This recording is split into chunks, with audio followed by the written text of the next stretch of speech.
Yan, ganito. Kasi pasok sa loob para ano. Yung laki niya. Yan. At medyo taas-taasan niya. Aircon siya, no? Ano yung nagsasabi ka pa yun, te? Wala ba mas maliit ang kabo dito?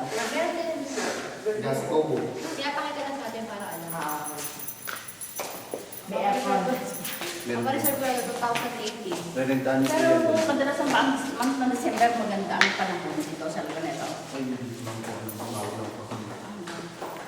Tara, hindi natin isa. Nakakapit naman ito. Ito lang po ako na sa Kenya. Hindi yata ba yun? Pwede naman siguro. Siguro nga. Pero yung ganun din eh. Ganun babayaran mo din. Hindi. Nakalagay, very still lang 40,000.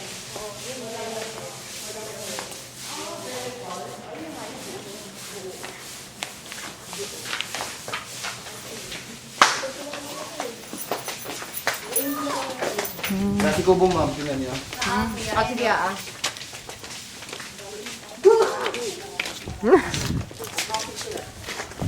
Kumait ang aking binaki. Okay, pero nang gawin na, mag-diet ka.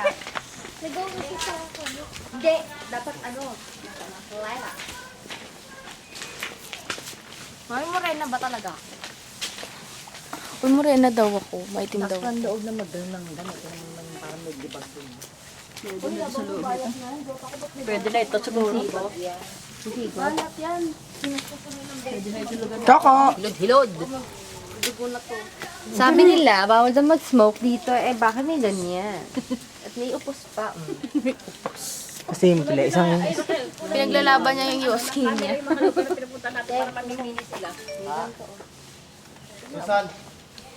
si Bebe cute yan. Huwag ko naman ang picture niya. Ito naman ang Wala, sarado din eh.